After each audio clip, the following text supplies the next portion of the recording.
Welcome to the Power Trends podcast, produced by the New York Independent System Operator, where we discuss energy planning, public policy, and other issues affecting New York's power grid.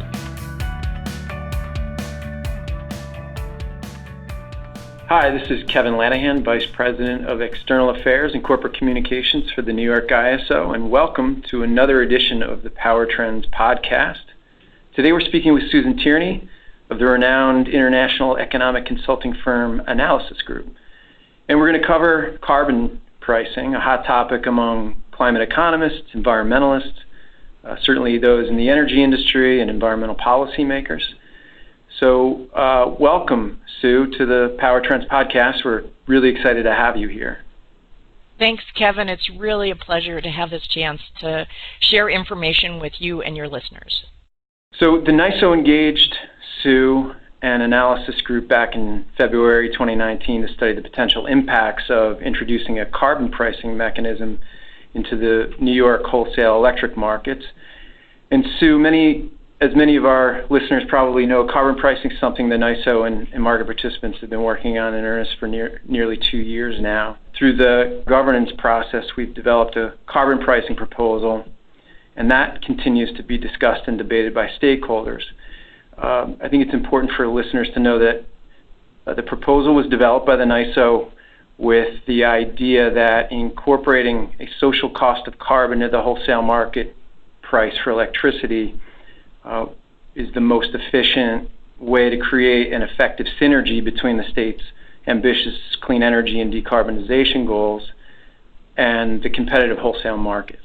Your analysis is so important in terms of where we go next. But first, I thought it was important for you to just describe a little bit about your background, please. You're a senior advisor in Analysis Group's energy and environment practice.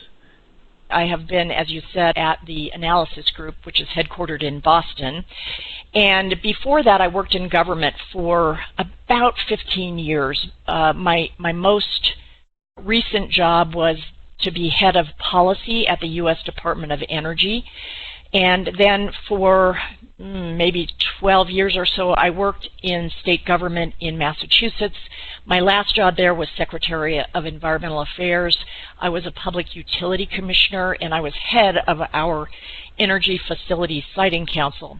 And then, importantly, from my point of view, I had an academic career which started when I did my graduate studies at Cornell University. So I have a lot of fondness for New York State, and in that context, it's really nice to have a chance to work on issues in New York. A distinguished career and a solid reputation in the industry. I think first, maybe we explain in simple terms for our listeners how carbon pricing works. In essence, what happens under this proposal is that power suppliers, when they make their offer price, which is the amount of money at which they are willing to sell into the NYISO market, they would include in it an adder, which would be reflective of how much carbon there is when they produce electricity from their generating unit. Obviously, a nuclear plant or a hydro facility or a wind or solar facility would not have any carbon emissions. A fossil generator would provide its offer price, and in effect, the New York ISO would add its carbon intensity to the offer price. Then New York ISO would do its normal business of figuring out what would be the least cost dispatch, taking that carbon price into account, and consumers would see a price that reflects carbon emissions, so they'd get a signal for reducing their own use given that price, but the payments to fossil or carbon-emitting generators would only reflect their offer price without carbon. That means that there would be a difference between what consumers see in their prices and what payments are to generators, and that difference would be credited back to consumers as an offset of the price that reflects carbon emissions. So in essence, this would be something in which the operations of the market would really be aligned with reducing carbon emissions, and consumers would get a dividend to reflect the fact that they are paying a price to the electricity supplier, but that supplier is not getting paid for its carbon. Let me clarify one thing. In the New York ISO's market, consumers are equivalent to entities like utility companies or wholesale suppliers of electricity to residential, industrial, and commercial customers. So in the way I was describing that, the consumer is the load-serving entity or the supplier of electricity to retail consumers. So they are the ones that will be getting this credit back, and those credits would flow back to retail consumers in the end. Okay, great. And that dividend or credit that you speak of is extremely important. First, maybe it's helpful to talk about the scope of your study. So we engaged with you, as I said, in February, and the aim was to look at elements and topics not addressed or analyzed in previous studies, for instance, like public health benefits. But then there was a major change in the middle of your work. The state legislature passed a law establishing what many now refer to as the most aggressive climate reduction goals in the country. So can you discuss how this changed your look at our carbon pricing proposal? Absolutely.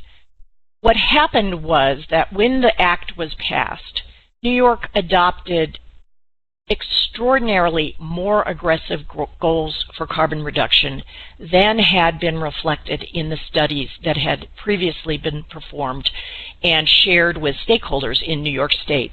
As a result of that, we were presented with a situation where the results of those modeling studies, in our view, did not accurately reflect what we can expect to see under the Act.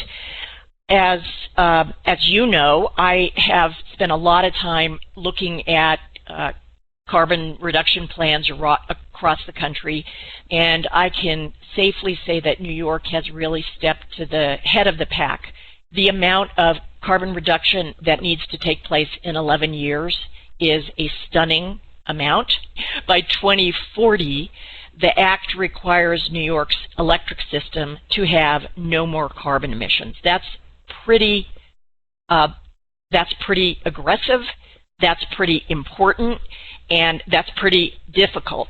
And as a result of that, we really pivoted our study from a question of whether New York should do this in light of consumer cost impacts and so forth, to a study of how New York can mobilize its various tools and policy instruments to get the biggest bang out of the marketplace as possible in order to accomplish the varied goals of the Act.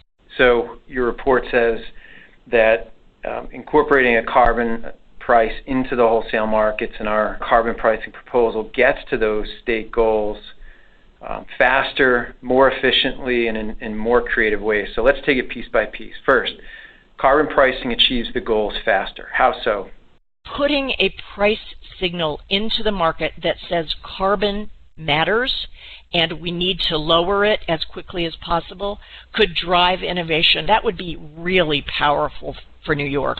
The fact that the New York ISO and its many stakeholders have been working for already 2 years to formulate this carbon pricing proposal gives it a leg up in trying to put one of those instruments in place in relatively short order.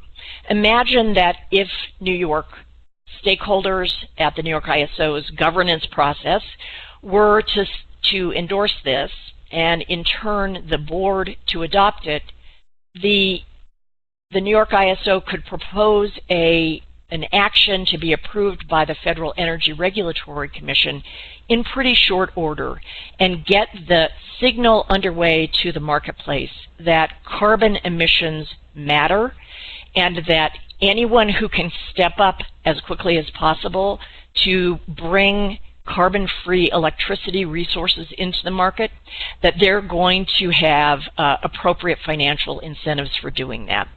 So there will be a forward price signal that will be extremely powerful in the marketplace about the importance of reducing carbon, will be a really important tool for getting the market starting to row in the right direction. In my view, that it can get the market private sector actors aligned with policy actors quickly. The report also delves into the category of innovation. So the quicker entry of clean energy projects as a significant benefit. Can you talk a little bit about that? You mentioned, Sue, having available to the state all of the tools, if you will, in the toolbox. How does this spur on new innovation and new technologies? That's a great question. I really want to emphasize that New York State has been a policy innovator and technology leader on clean energy. The New York State Energy Research and Development Authority has had a program for many years, which is really unusual among states, and it supports the development of new technologies in order to move them into the marketplace. That's number one. Number two, the Public Service Commission has had a number of policies that have really tried to advance both action to reduce demand on the consumer side, but add on to that the possibility that there could be a powerful signal in the New York ISO's marketplace itself. If there were the adoption of the social cost of carbon as a price signal in markets, you would expect to see a lot of different innovations coming forward. For example, it would be a more powerful signal to market participants involved in adding transmission capacity between northern parts of New York State, where there are a lot of renewable resources, and downstate New York. Right now there are transmission constraints that exist that make it very hard, if not impossible, for consumers in the downstate regions, where most of the people live, to get access to plentiful and low-cost supplies of low-carbon resources in upstate New York. With a carbon price, there would be a more powerful signal to developers of transmission to open up the transmission grid for greater access. That's a really important innovation that could be spurred here. Second, you can imagine that there could be a lot of innovation from a variety of technology companies and service providers to come up with solutions that help consumers to shift their use of electricity from one time of day to another, to actually do better jobs of producing electricity on their own premises through things like cogeneration or solar power, or to actually shift things through adoption of battery technologies. Finally, another way is that there are these advanced technologies that promise to offer electricity supply at lower carbon emissions, and they still need financial signals that it is worth it to do so. That might come in the form of these innovative storage technologies.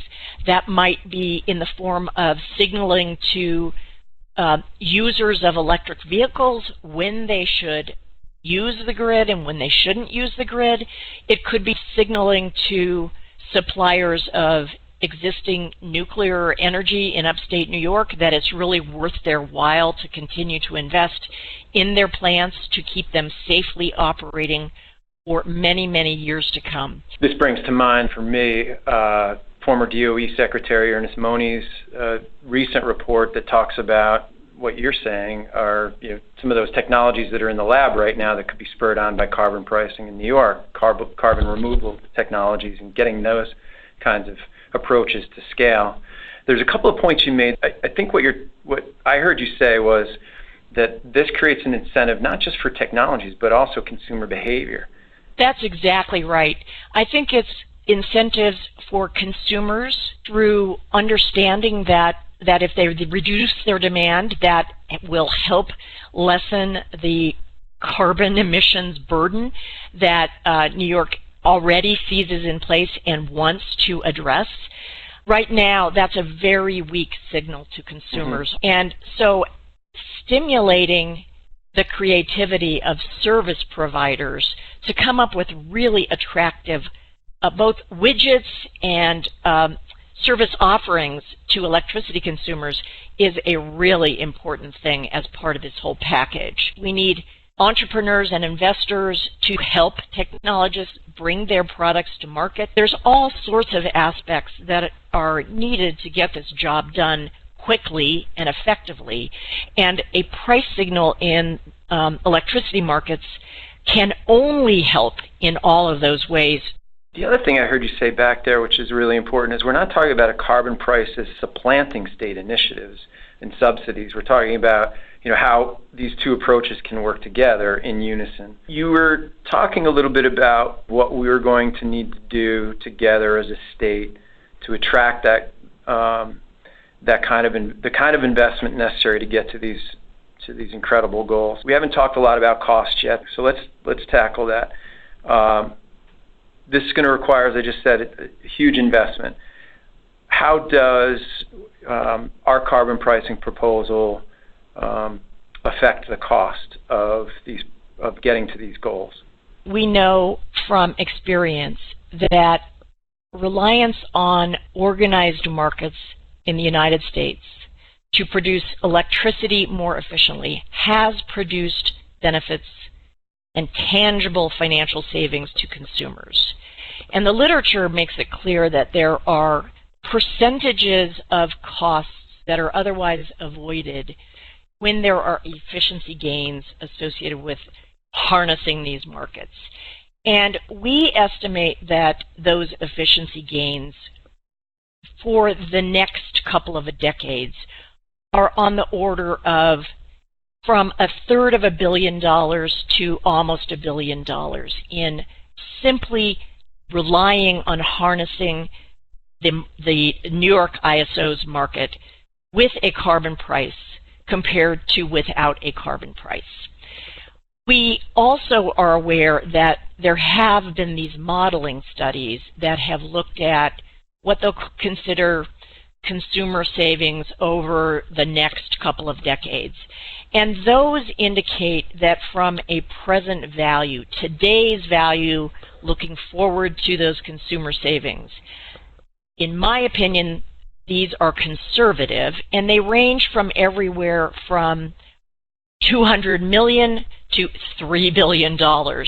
And those differences have to do with what scenario assumptions people have modeled and what kind of discount rate. How precious are tomorrow's dollars compared to what dollars exist in people's pockets today.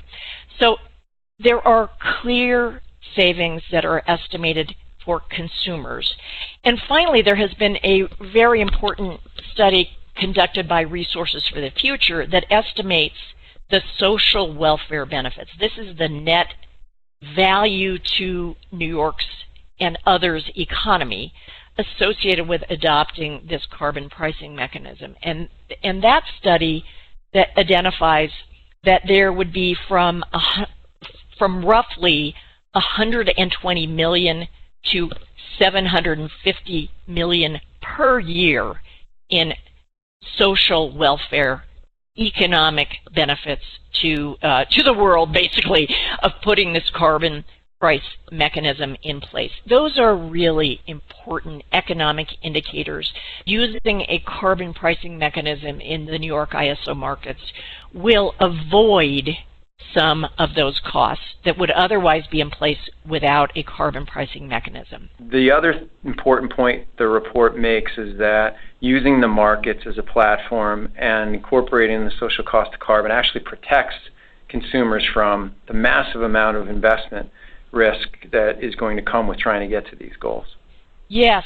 One of the important things to remember is that between 20 and 25 years ago, New Yorkers found themselves in a situation in which the then existing structure of the electric industry was imposing on consumers an enormous amount of financial risk. And New York at that time embarked on a path to rely on competitive markets to reduce consumers' risk and to place risk on those parties, investors, owners of power plants, suppliers of products to electricity consumers, to put on those parties the risk associated with betting wrong on the future. One last question, Sue. The report makes the point that New York State has led the way historically on these kinds of policy initiatives, and that carbon pricing provides another opportunity for the state to be a leader here. Is it your analysis that this is a proposal that could be perhaps transferred around the country and provide for a national model, if you will? Well, I absolutely do. New York has for decades been a leader on clean energy and stepped up to work on the regional greenhouse gas initiative. New York has been doing these other things to advance clean energy. I would say some of the renewable and carbon-free programs associated with the upstate New York plants are hallmarks of that. So New York has been extraordinarily advanced thinker. New York's policymakers have been leaders for years, and as recently as this year, in doing things to get the job done, including these offshore wind proposals. At a time like now, where there is so much public attention to the climate problem, and when there is so much apparent support for policymakers taking action, having an example of a workable solution that New York could advance with the carbon pricing approach is a powerful signal that could be sent to other areas. There's a lot of parts of the country that are looking at what to do next in terms of their own policy toolkit to reduce carbon emissions. I think there's huge interest, and I think people will be watching not only from the other states and the other markets, but around the world for an example of a workable solution. And so I really hope that with this spotlight and positive support for change on climate issues, that this will be something that New York considers an essential element of getting all hands on deck to meet its climate goals.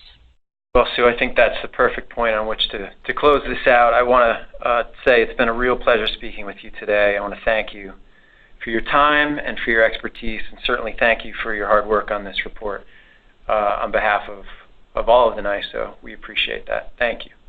Well, thank you, Kevin. I know I can speak on behalf of my co-author, Paul Hibbard, who is just a marvelous expert on these issues, in thanking you for giving us the opportunity to analyze the carbon pricing mechanism as a really important tool in the policy quiver for climate action.